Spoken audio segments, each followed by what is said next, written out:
welcome everyone for today's colloquium. It's my great pleasure to have Christophe Pichon for our colloquium. And he is one of the leading experts in gravitational dynamics across all very various scales, from large-scale structures down to galactic scales. So if I can briefly remind you his past history of his academic career. So he received his PhD degree in '94 with Professor Lyndon Bell, and then he did 2 postdocs in Basel and CETA, and then he became a faculty. He got a faculty position in '98 at Strasbourg, and then moved to IAP, Institut d'Astrophysique de Paris. And he's now a first-class research director since then. And then he will be giving us his insights about emergence of, I think the title is a bit different, emergence of scaling law in dynamical perspective. So the floor is yours. Let's welcome Christophe. So thank you. So I would like to thank the audience for giving me the opportunity to present a topic which has fascinated me for decades, which is emergence. So emergence can be broadly defined as the arising of novel and coherent structures in complex systems through self-organization. So it sounds a bit serious, but I'll try and make sense of it. So what I will address in astrophysical context is the secular disk settling problem, which is driven by the cosmic web, and I will explain why improbable orderly structures, such as galactic disks, spontaneously emerge and explain their resilience. So the settling disk problem is obviously of astrophysical interest, but it's also interesting for me because it contains the right level of complexity to show how emergence can operate in nature. And it's also finally of astrophysical interest because it explains why I will try and explain why it explains why galactic scaling laws are so tight. So this is the work involving all these people over the last decade. So let me first give you a context. We're into the business of trying to explain why the universe spontaneously builds these unlikely structure of orderly disk for which there's a very significant aspect ratio between their scale length and the scale height. So in order to have these objects surviving half the age of the universe, somehow you need to form star into a disk and maintain them into a disk in a relatively perturbed cosmic environment. So that's the goal, and as I will try and explain, this also has some impact on the observed scaling laws that astronomers like to highlight and why they are so tight. So coming back to emergence, you're probably all familiar with the various illustration of emerging phenomena, dynamical phenomena, such as bird flocks, schools of fish, or most spectacularly maybe the emergence of snowflakes, which have this property of corresponding to a larger scale behavior, which is not trivially encoded into the behavior of individuals, and which also share this property that they typically operate near phase transition. So for instance, snowflakes operate at the transition between water and ice, because at that transition scale, phase transition, correlation functions tend to diverge, which allow the system to react rapidly to a modification, which is why you get this unexpected large-scale coherent motion. So emerging systems correspond to situation where the whole does not simply behave like the sum of its parts. Let me introduce an example of emergent behavior in some sense. I don't know if all of you are aware that bicycles actually work much better when there's no cyclist on them. So if you throw on some slope a bicycle, it has this surprising property that it will continue to drive itself. And the reason it drives itself is as it falls it turns, and as it turns it falls. And the larger the slope, the faster it will go and the more stable it will be. So this is interesting because it's an example of the so-called gyroscopic effect playing a role in stabilizing this system. And it has some of the required characteristics, that it's getting energy from the slope, in the sense that the gravitational potential is accelerating the bicycle, allowing it to dynamically correct for its fall. And it allows the system to be in this rather remarkable, a priori unstable situation. Another common example of such situation is me standing in front of you. My brain allows me to correct swiftly enough the fact that I'm falling. If I'm too drunk, it won't work. So you can see that the feedback loop and how quickly it operates is important to maintain the unexpected behavior for such systems. Okay, so now back to astrophysics. The synopsis of thin disk emergence can be summarized in three effects. First of all, I should say that cosmological simulations nowadays are predicting quite nicely the spontaneous appearance of such a thin disk over cosmic time. But here I'm interested in making sense of why it is happening. So the upshot, which I'll be discussing through the rest of my talk, the reason the disk settle is because it tends towards marginal stability, so near a phase transition. Why does it tend towards marginal stability? Because when it's close to marginal stability, it creates wakes, and when it has wakes, it can react more quickly to departure from marginal stability. And so why does this lead to a thinner disk? Because the presence of wakes also stiffen the coupling between the different regions in the disk, and that makes the disk thinner. And as you will see, the classical scaling laws are also a consequence of proximity to marginal stability, which is reinforced through this self-reinforcing loop that I've just described to you. Okay, so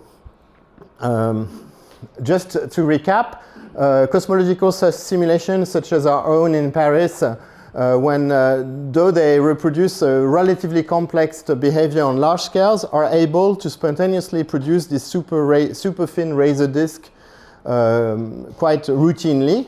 So from the point of view of just reproducing what the universe is doing, in some sense the simulation tells us that disks do spontaneously appear. So in some sense I'm done, but I want to understand why. And in particular, to possibly explain why, if you look into some more details, the produced disks tend to have two large bulges compared to observed disks.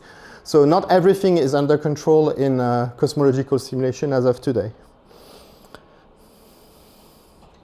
Any questions at this stage? No? Good.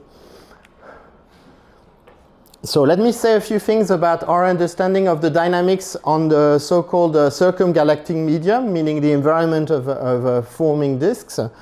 I must highlight a major difference between the behavior of the gas and the behavior of the dark matter, which is encoded into these two figures. The gas is much more contrasted than the dark matter if you look at relatively large scales. And this is because, contrary to the dark matter, which can shell cross for itself, the gas, when it's isothermal, is not allowed to shell cross, it will shock. So the typical trajectory of the collective trajectory of gas particle within the cosmic web is to flow from the voids to the wall, from the walls to the filaments to the circumgalactic medium, and then onto the disk. The dark matter would follow the same path and it would shell cross, whereas the gas shocks at each interface. And because it shocks, it will follow very closely the network imposed by the cosmic web.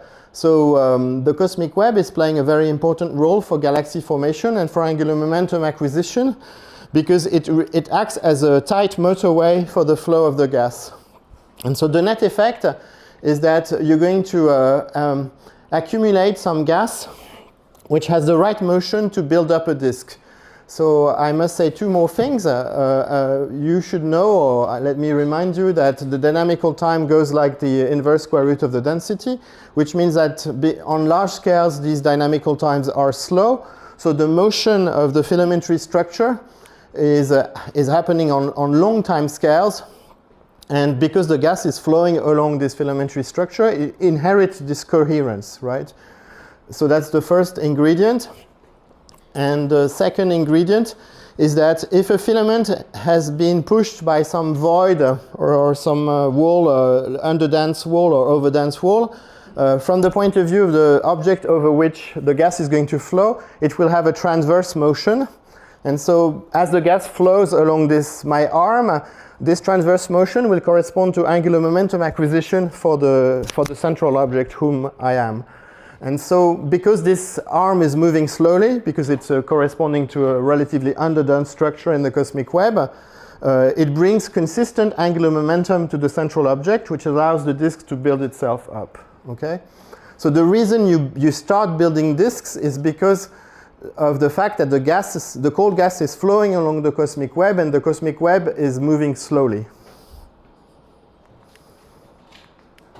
So one should think about the so-called spherical cow of galaxy formation as being rigged by the presence of filaments and walls surrounding them, and they play a role in the way that the gas is being assembled.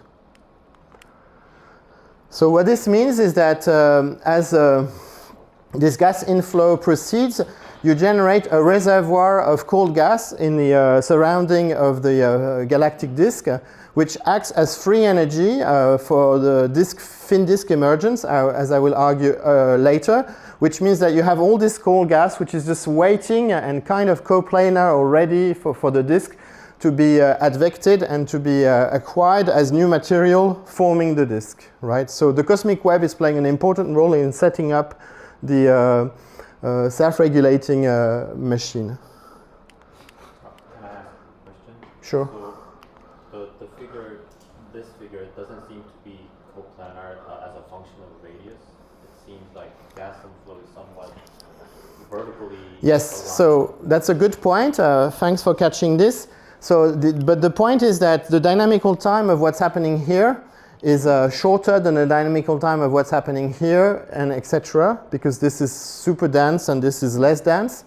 And so the disk will actually, this is a static image, but the inner disk will actually torque itself to realign itself with the larger CGM disk, and it can do that because it's reacting quickly, because it's dynamically dense, so it has short dynamical times.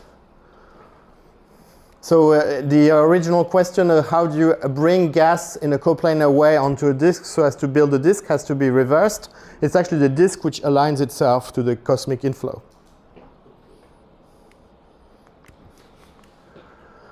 Okay, so let me step back and look at revisit the kind of classic hierarchical structure formation scenario.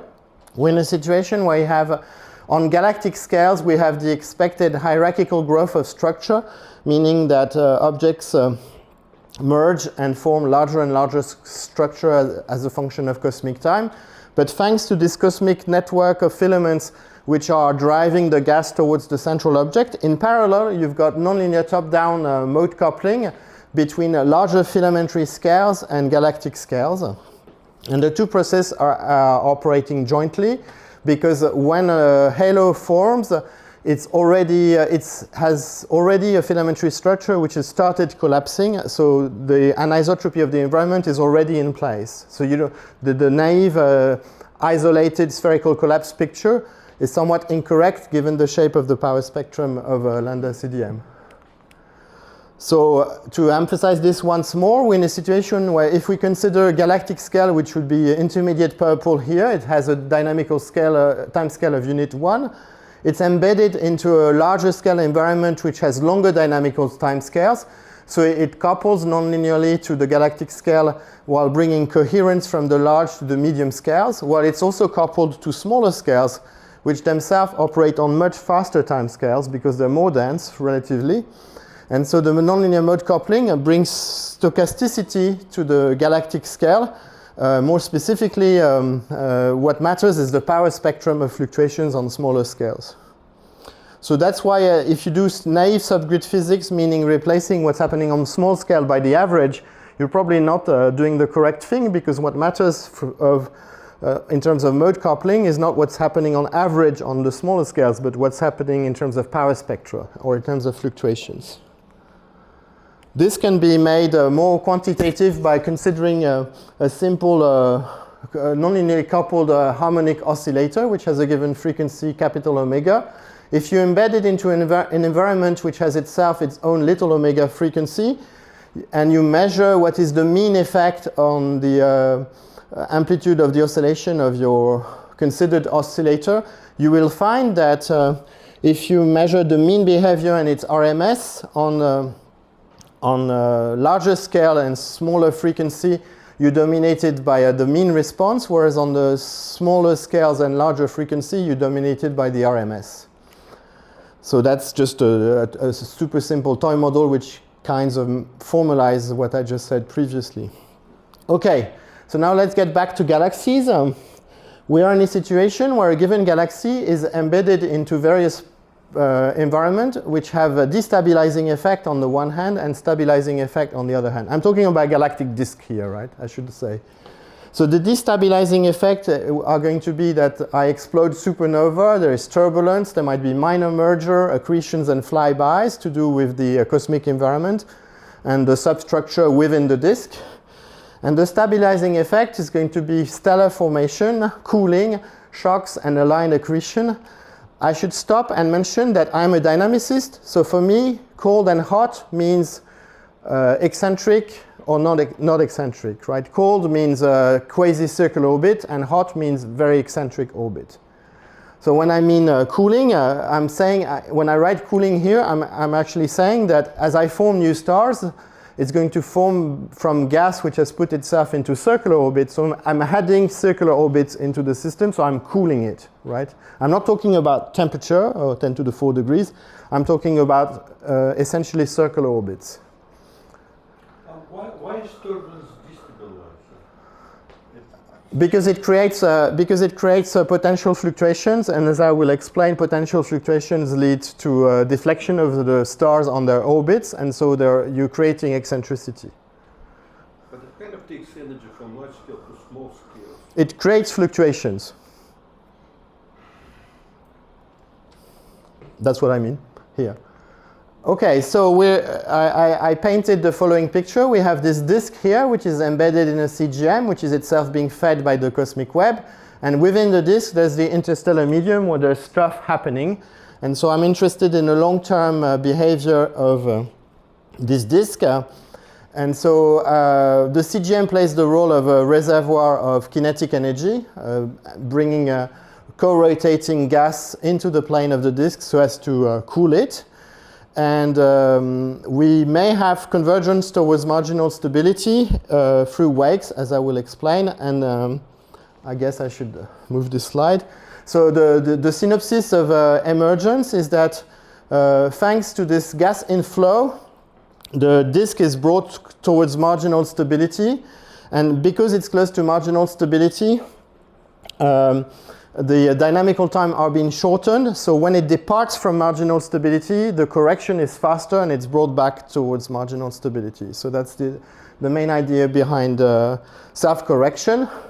And again, as it's close to marginal stability, the wakes are going to more tightly couple the different regions in the disk, and that's going to make it look thinner. So the thinning of the disk is actually a dynamical consequence of the fact that the disk likes to be close to the edge, but not quite unstable. Okay, so now that I've given you the framework, let me present to you the various steps. So the main central ingredient is I've already assumed, and I'm going to continue to assume, that gravity is the dominant force. Because gravity is long range, it means it imposes the mean field on the trajectory of the stars in the disk. And it means that so mostly the trajectory are multiperiodic and imposed by the mean field. But on top of that, there's going to be fluctuations. There's going to be fluctuations because of the process I described, like turbulence or minor mergers, etc. And there's going to be perturbation because I inject new stars into the system. And so, but I can still use perturbation theory to describe these perturbations because I'm in a regime where the mean trajectory is essentially set by the mean field, which is stationary in the second part of the age of the universe. And so I'm going to walk you through the two steps that we need to investigate. We need to look at what are these perturbative going to do on short time scales. I'm going to talk about swing amplification.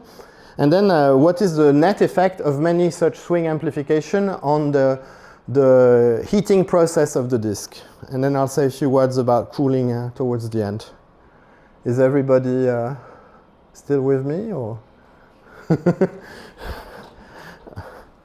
Okay.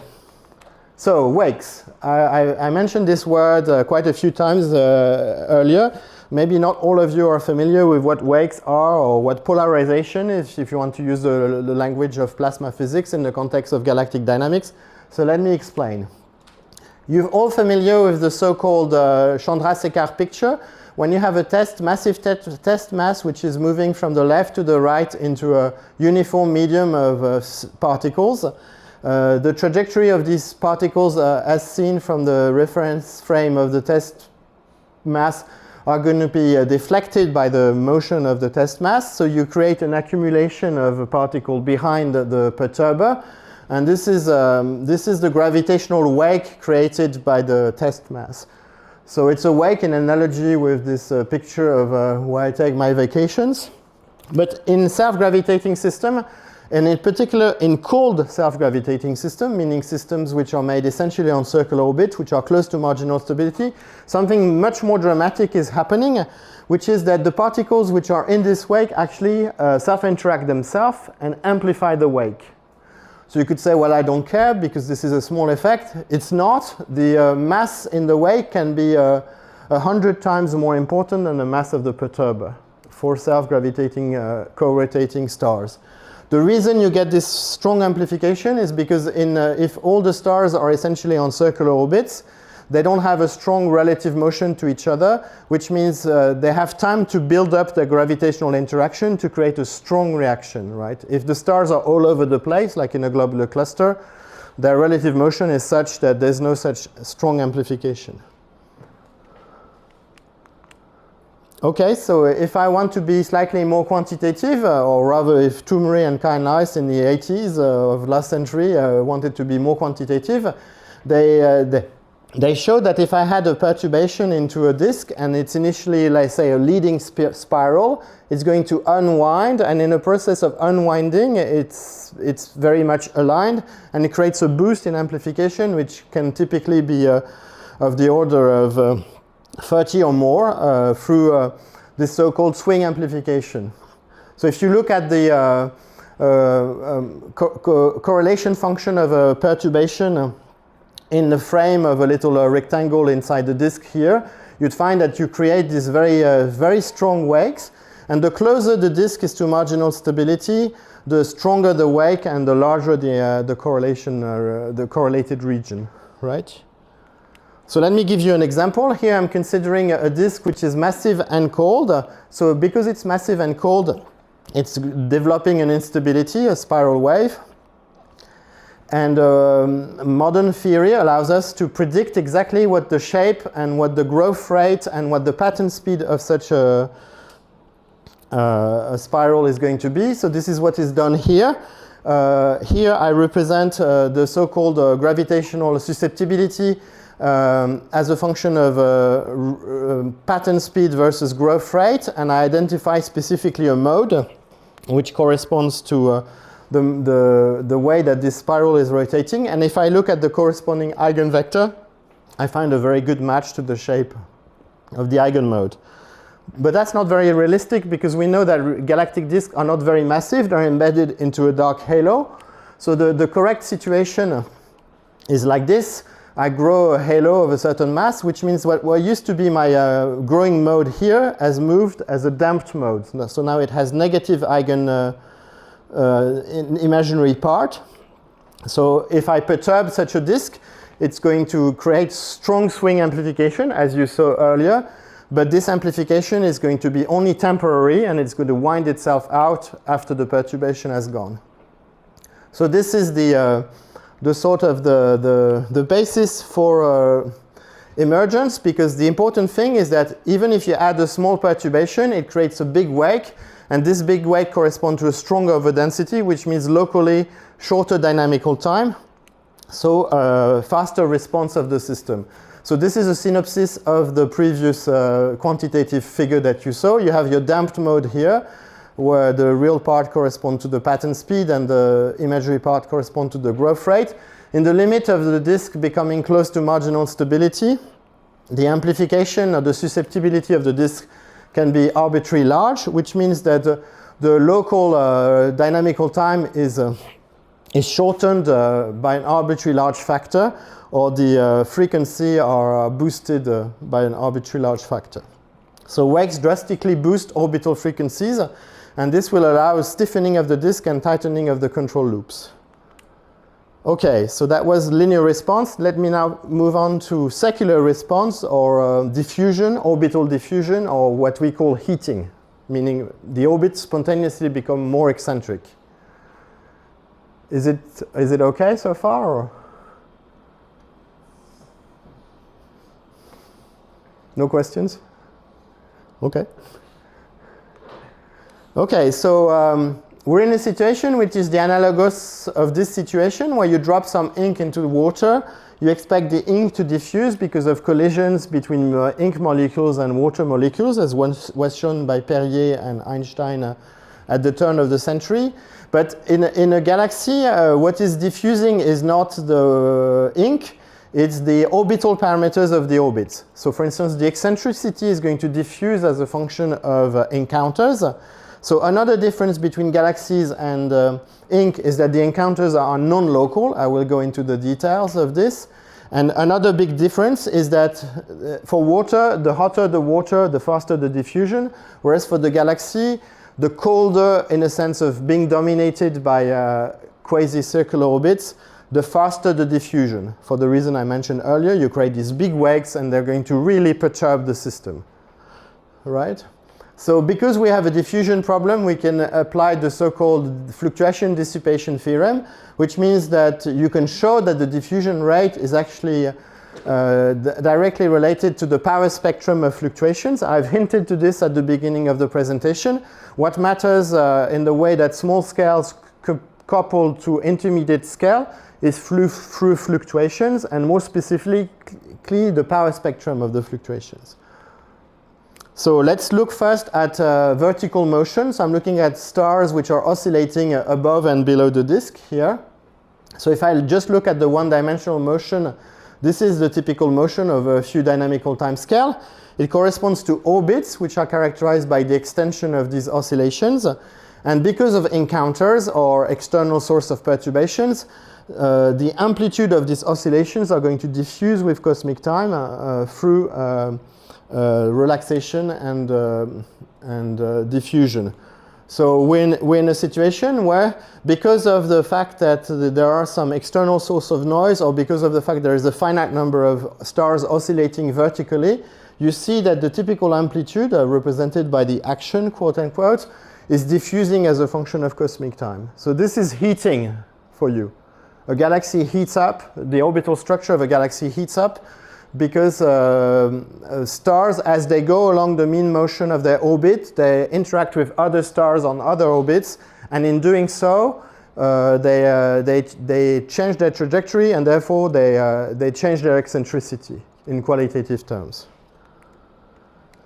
So this is now just looking at the same situation, but with motion in the plane. So we have the yellow orbit, which is diffusing in eccentricity in this animation, and the red orbit, which is diffusing in guiding center. So this is called churning, and that's called blurring in the jargon. And again, the source of diffusion is the power spectrum of the fluctuations. So the way you work out quantitatively what's happening for such a system, which you need to do if you want to understand emergence, is by writing a stochastic equation for the typical distribution function of orbits of your system. And you do a perturbative expansion around the mean behavior, meaning what would happen if I stack 10,000 galaxies and I look at the average distribution function, right? So I do an expansion around this mean, both for the Hamiltonian and the distribution function. And what I find is I get a Fokker-Planck-like equation for the rate of diffusion of the mean distribution function, which is quadratically sourced. So this is doing quasi-linear perturbation theory for those of you who do cosmology. But what you find is that it's actually the correlations between these fluctuations and this Hamiltonian which matter, because of the fact that there is some inertia in the system, so that the response in distribution function fluctuation is not in phase with the perturbation in the Hamiltonian. So this is why this ensemble bracket, which involves the Poisson bracket inside, involves correlation functions, and you can rewrite it as a power spectrum of the fluctuation. So I gave you qualitatively the reason why generically these kinetic theory leads to the fact that the rate of change of the mean distribution function is sourced by the power spectrum of the fluctuations. This is the case also for ink and water, by the way. I mean, it's generic, right? But we saw earlier that because of the wake, the response in the distribution function is amplified by the susceptibility of the disk, meaning its proximity to close to marginal stability. And similarly, the perturbation in the Hamiltonian is going to be dressed by the gravitational wake of the system, which means the rate of diffusion of my system over a long time scale is going to be quadratically boosted by the proximity of the system towards marginal stability. So you expect a boost factor of 1,000 or more in the efficiency at which the system diffuses if it's cold. If it's hot, it will diffuse at its own rate, but if it's cold, it's going to be diffusing much, much faster, quadratically faster. That's because we're doing quasi-linear theory, so we're counting for quadratic effects. It stopped. So let me explain to you why it's the power spectrum which matters in such a problem. Let's consider two stars which happen to be resonating, and look at them in some inertial frame first, and then we're going to move to a co-rotating frame. In the co-rotating frame between these two stars, then suddenly the two stars happen to form a pattern which is not axisymmetrically distributed. So the blue orbit can torque the red orbit and vice versa, because these two stars have matching frequencies in some co-rotating frame. Right? So that's happening all the time. The only way that two typical stars can torque each other is if they resonate with each other, which means there should be a resonant conditions, so which means we need to look at the power spectrum. And so if they don't resonate, then they describe a figure which is essentially axisymmetric, so they can't torque each other. Whereas if they resonate, there exists a frame in which they have very small relative motion and non-axisymmetric orientation. So then these two stars can torque each other. Okay, so if you do the math of this problem, maybe I'll just skip this slide, but you find a Fokker-Planck-like equation which tells you that the rate of change of the distribution function is given by some diffusion coefficient which we know how to calculate. So this is what we've done last year, or during the PhD of Mathieu Roule, who's just finished.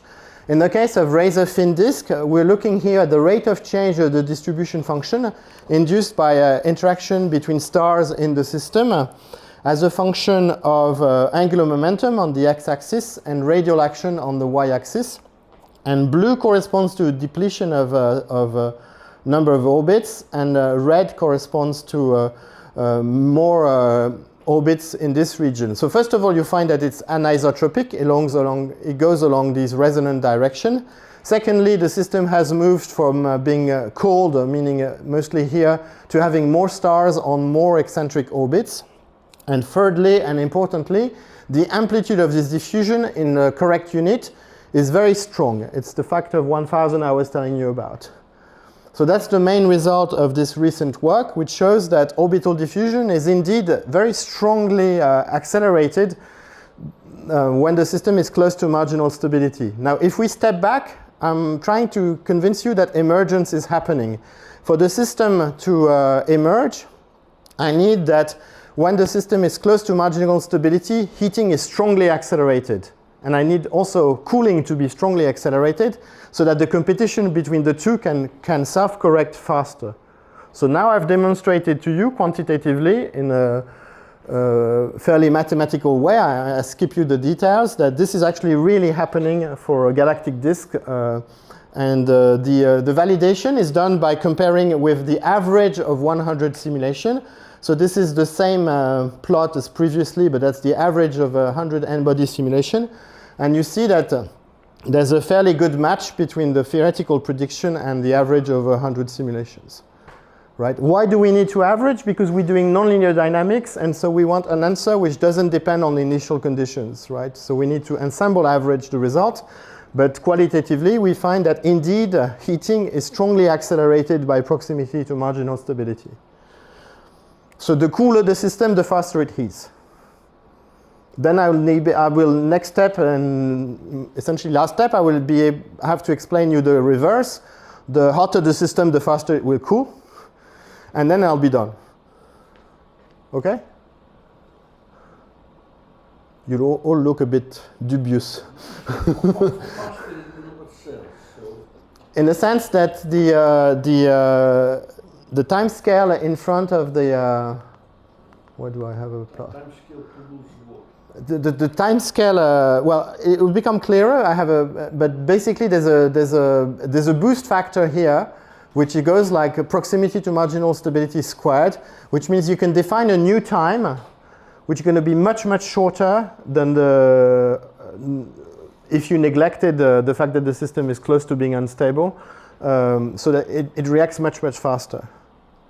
I have literally a slide which shows that, so let me just move on.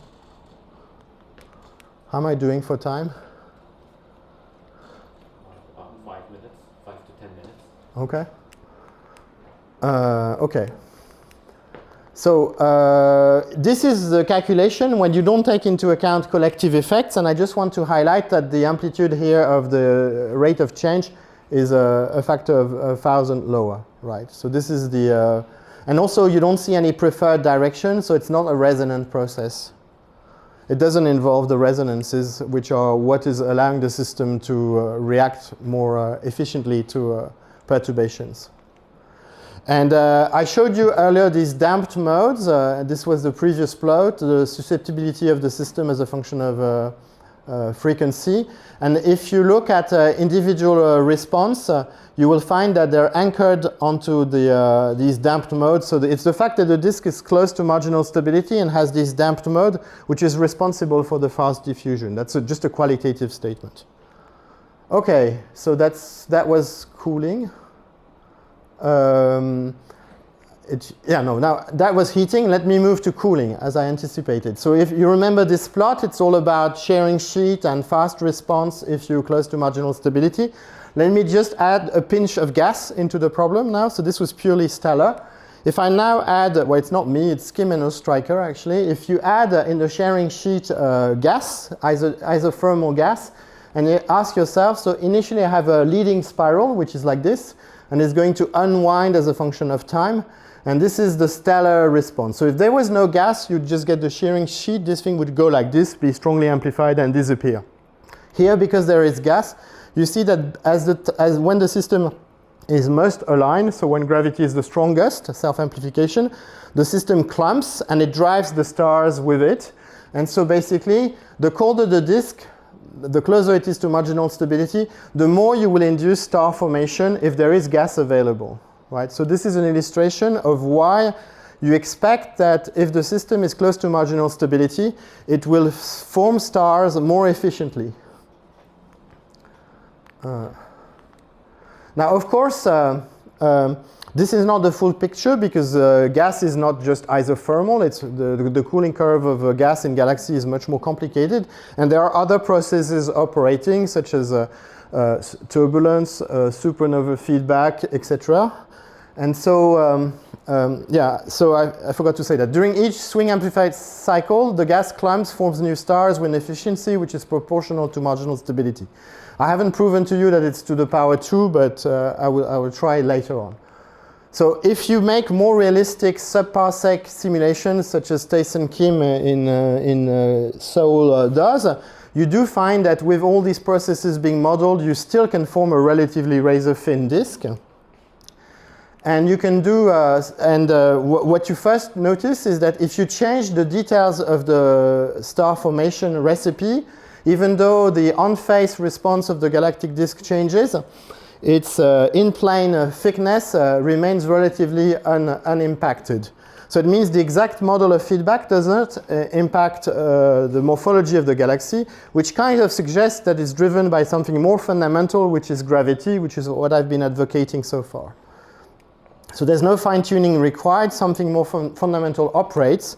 And if you do a much smaller resolution, so parsec and lower resolution, modeling the giant molecular cloud formation, which is like looking at a sub-region of what's happening here.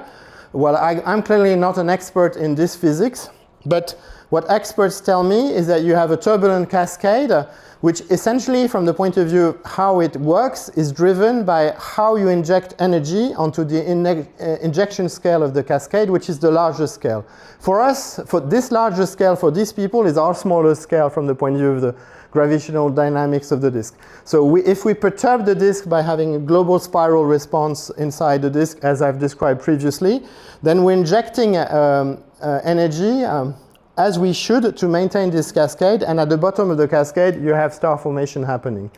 So this is maybe the weakest part of my talk, because this is where I know least, but the point being, I don't need to understand the details of how all this complex physics is operating, as long as you agree with me that what matters is how I inject energy onto the larger scale through gravitational waves. So I can make the link to the paper by Kim and Ostreicher, and that tells me how it works here. And so in that situation, if the cycle is almost closed through the heating process, if I have this self-amplification happening on larger scales, it will propagate down to star formation scale. Sorry. So does this work? Let me give you indirect evidence coming back to the set of simulations that we produced, which do form these thin disks. If we look at the shape of the disk, we find that indeed it has a thin and a thick disk, as is measured in observations. And what's interesting is that as a function of cosmic time, the thin and the thick disk seem to remain relatively constant in these simulations. And this is kind of bizarre, because you keep forming new stars, and so these new stars are going to heat up because they're subject to perturbation, as I've described to you, and so they should start to contribute to the thick disk.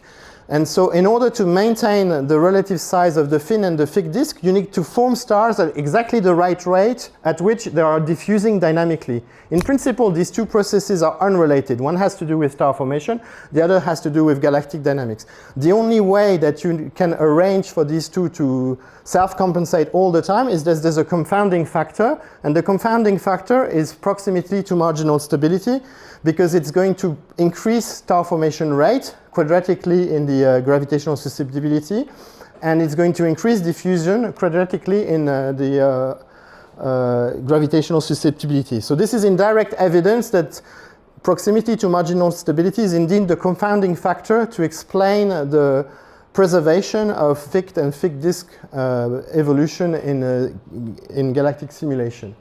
Okay, so let me finish, I guess. Through describing to you the process of emergence. So I described to you this situation where you have destabilizing effect and stabilizing effect, and I've explained to you why proximity to marginal stability is going to accelerate departure from being cold and departure from being hot. So we're in a situation where, because if the system heats up, because there's a tighter control loop, it's going to go back onto being cold and vice versa. And so this is happening because we're in a system which is open, so I keep re-injecting cold gas into the system. It's dissipative. I need energy to go away from the system to be able to maintain, to allow the system to cool in some way. And it's accelerated by proximity to marginal stability. So this is the situation. We have gravity, cosmic inflow, star formation, and turbulence and feedback. And they're all connected through proximity to marginal stability and the presence of the CGM, which allows waves to be amplified. which accelerates heating and cooling, which stiffens the disk and leads to convergence towards Q equals 1. So what's the connection between this and scaling laws? So these are 3 examples of astrophysical scaling laws: Kennicutt-Schmidt, baryonic Tully-Fisher, and radial acceleration. So if you believe the paper by Kim and Ostreicher, you already know that the rate of star formation is going to be directly proportional to the surface density of the gas, because that's the destabilizing effect. So this curve is essentially a curve of Q close to 1.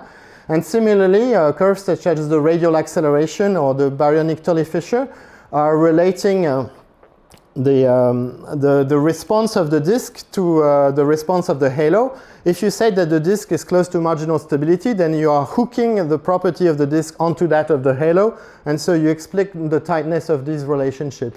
If you now believe the story I've told you today, if this tightness is self-reinforcing, then the tightness to the proximity to Q equals 1, then the tightness of this scaling relation follows. This is what we measure in simulation, as an illustration. If we look at the Toomey parameter as a function of mass or cosmic time, we do indeed find that it converges towards marginal stability. This is a relatively good fit to the observation as a function of redshift and mass. If you look at the fraction of settled disk, data is stars and simulations is circles. And this is an example of measurement of the kinematic property of the disk in the simulation. So here I'm looking at the circularity parameter as a function of radius, and you see that spontaneously the disk becomes colder and colder. So this is a kinematic signature, not a morphological signature of disk settling, as measured in the simulation I showed you. Maybe I'll skip that and finish with this. So we're in a situation where we have catalysis, meaning we're not in a situation where we're just converting gas into stars. We're converting gas into stars, but the presence of the disk through self-regulation is accelerating, is playing a role in the transformation of gas into star. If you look at what is the chemical equation evolution of such a transformation, you find that it obeys a kind of logistic curve, which has some connection with chaos theory. So this equation by itself is chaotic, but if you add a diffusing term, then this equation becomes reaction diffusion. It's known in biology and other systems, and so it has a non-trivial attractor, which means that there is a stationary solution corresponding to disk of a finite thickness. So the presence of a small amount of heating corresponding to orbital diffusion stabilizes the chaotic property of such a logistic equation. Logistic equation is the equation for COVID or prey and predators and this kind of equation or ecology. And now if I take into account the proximity to marginal stability, I accelerate diffusion by this square factor. I accelerate star formation by this square factor. So this is an answer to Dimitri, which means that I just need to redefine a new time and everything is happening just much faster. So this is the qualitative correct equation describing the resilience of emergence in the context of star formation and orbital diffusion. And I guess I'll just skip that part, which is telling you why it has an impact on the stiffening of the disk. I'll just ask you to take my word for it.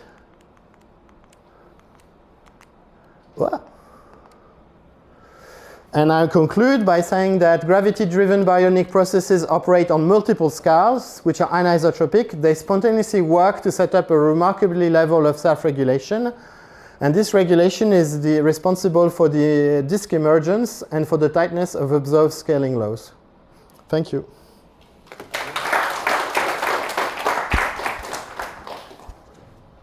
So, questions or comments? Okay, Dimitri. If you go back to the first slide, This is going to be a long afternoon. First slide. press filters as well. Continue press. It's not the first. like this one, like previous one. So when you spoke about response of a disk to the overall structure, Yes. that it aligns itself. Yes. It wasn't clear for me why would it be doing on a dynamical time of a disk itself and not on a dynamical time of a larger structure. It's this argument of scale coupling. From the point of view of the disk, the CGM is fixed. It doesn't move, or it moves very slowly. So the disk itself has its own clock, which is running faster, so it has time to readjust. Yeah, but it's kind of about interior of a disk, while overall alignment disk behaves like... Well, I guess, unfortunately, that's the part I skipped. So, but the point is, if you do many rings, you can ask yourself, how does the fact that these rings are more... Well, maybe I should, it's always great when one of the questions allows you to extend your talk by another half an hour. Just kidding.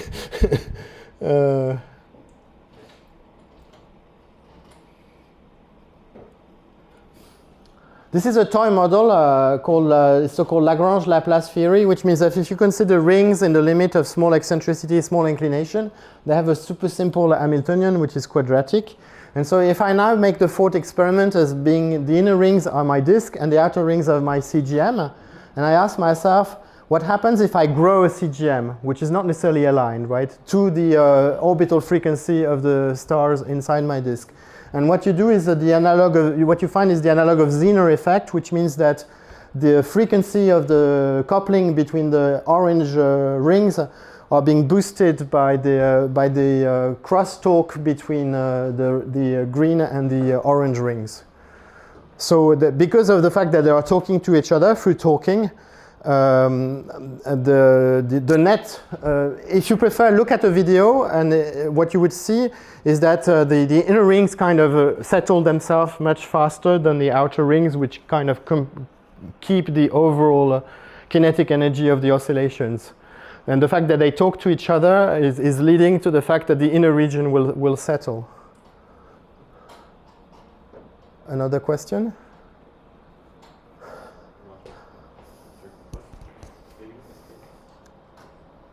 Go first, yeah. Okay, so can you reproduce the radial acceleration relation? The radial acceleration? No is the answer. I don't know whether it's been done. In some sense, reproducing the radial acceleration relation is just a matter of looking how adiabatically a halo contracts to the presence of a disk, which the kind of code that I presented to you allows you to do that. But the question is, the universe produces in principle many disks of different sizes and different scale length and mass.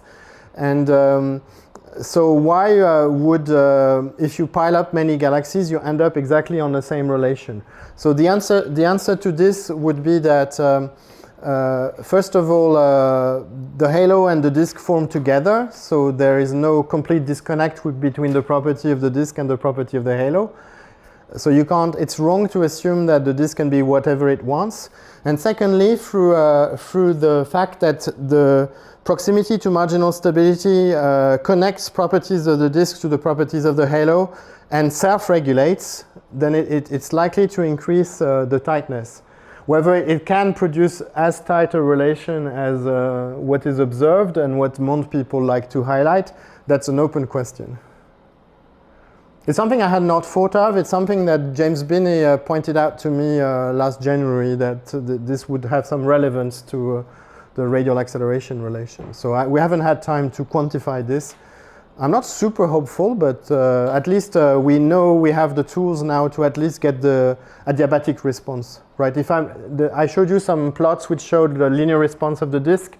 So the zero frequency limit of this type of calculation would give me the acceleration relation. Well, you told us a very beautiful history on how disks are formed. Yes. But I'm more curious on how they are destroyed, because it seems that they are very strong structures. Because nowadays we are even able to detect some regular movement, even in early type galaxies, Yes. which are formed after major merger. So I'd like to hear your comments on how we can efficiently destroy the disk. So my response to this, my anticipated response to this type of question is this cartoon which I borrowed from the web of, what is it, Boston Dynamics. You know, a robot has the ability to stand up and you can push it and it will do a job of managing to stay standing up to some limit, right? If you push the robot too strongly, as you do to a human, it will fall. So the system has the ability to self-regulate, but up to some limit. And so when it doesn't, you can. So if there's a if the merger is not too minor, it becomes too strong, then of course the disk will be disrupted and destroyed. So in some sense, the realm of galaxies which are not thin disk, which is the majority, right? Let's get it, is described by the situation where this kind of self-regulation is failing, right? So it can fail for many reasons. It can fail because the perturbation is too strong, which is what I just mentioned. It can also fail because you run out of fuel. If you don't have gas to form new stars, then you only have heating and you don't have cooling anymore. So your galaxy is going to spontaneously transform into an S0 galaxy. So if for reasons to do with gas quenching or the fact that the gas is not being advected in a coplanar way in the CGM anymore, all these effects will impede the self-regulating part of the process. Yes? You presented this very nice cycle of the balance around Q. Yes. I was wondering what's the time scale of this balancing cycles. The reason I'm asking is that at high redshifts, observe of this galaxy have constantly observed sub-Q, essentially a unstable disks, and that's why it causes a lot of star formation rates at cosmic noon or beyond. So if this timescale is fast, then we shouldn't see these disks as sub-Q. But it's long, then maybe this disk at sub-Q? Sub-Q is below 1. Yes. Okay, so I insisted on Q equals 1. This is a matter of speech, right? I'm not saying Q equals 1. First of all, I didn't really tell you what value of Q I was using. This is quite debated. I mean Q close to the transition between being stable to non-axis symmetric response and being unstable. So I don't want to defend one specific value of Q to answer your question. The way that the cycle is accelerated is really through this naive equation, which is that if the star formation process and the diffusion process are accelerated by the gravitational susceptibility, this is how what would be the dynamical or the dynamical time be boosted by the proximity to marginal stability. So high redshift disks are more compact. Their own dynamical time tends to be shorter. They're more gas rich, so they're more likely to be close to marginal stability. So it would be expected that the kind of resilience is faster at high redshift than it is at low redshift in absolute sense.